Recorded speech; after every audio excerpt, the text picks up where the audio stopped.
Pierre, combien d'années dans le service des sports ou à la RTBF? 33 comme... 33. Comme le Christ. Ouais. Pas mal. Le décor est planté. Vous avez quasiment tout fait dans votre carrière. Vous avez terminé comme étant le visage et le micro des Diables Rouges pendant les dernières années. Mais on a fouillé dans les archives. Lancelot Melwater l'a fait avec Raphaël Arasquela. C'est le portrait vintage du jour pour le Richard Gere de la rédaction des sports ou le George Clooney. Vous choisissez le portrait vintage de Pierre Depré. Bonsoir mesdames et messieurs, je suis effectivement très heureux, particulièrement heureux d'être ici. Madame, monsieur, bonjour, merci de nous accueillir chez vous. Madame, monsieur, amis sportifs, bonjour et bienvenue à Ans-sur-Lesse. Bonjour à toutes et à tous et surtout bienvenue à Freyr. Madame, monsieur, bonjour à toutes et à tous. Madame, monsieur, bonsoir, bienvenue. Salam alaikum, Benja, salam alaikum, tout le monde. Et bonsoir Pierre. Pierre Depré, c'est une vie passée à la télé, mais on a tendance à l'oublier, il n'y a pas eu que du sport dans sa carrière. La preuve avec l'émission Autovision, un programme autour des voitures qui lui permet de vivre des expériences véritablement exaltantes. Alors voilà, la voiture est à l'eau comme vous le constatez, nous n'avons que quelques dizaines de secondes pour parler ensemble. Et peut-être à tout à l'heure.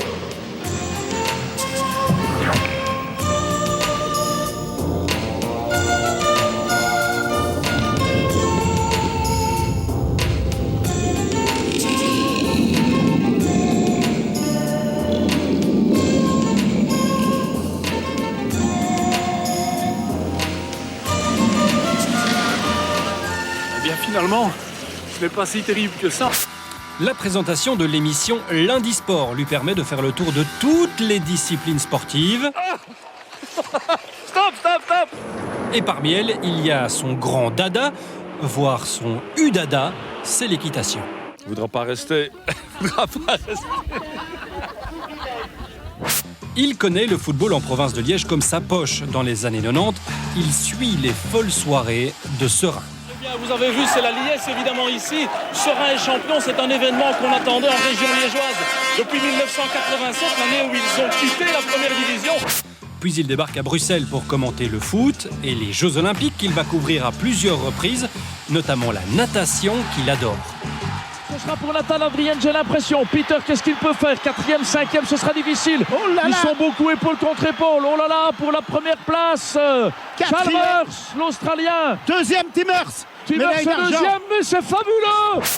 En football, il commente une demi-finale de Coupe du Monde avec un enthousiasme tellement grand qu'il voit des goals qui n'en sont pas. Périsic, le goal, non. Et maintenant, non plus. Et le centre, le goal, non. Heureusement, souvent, c'est vraiment goal. Il frappe, c'est goal. Et c'est Mandzukic. Ces dernières années, il était devenu l'intervieweur des Diables Rouges, un métier plutôt bruyant, qui lui a néanmoins permis de réaliser de belles rencontres. Salut Pierre, j'espère que tu vas bien. C'est Amadou, hein. Tu le connais déjà, je pense.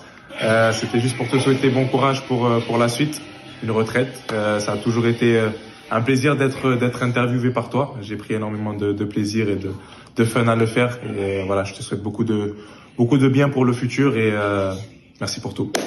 Salut Pierre, j'aimerais bien te souhaiter une bonne retraite.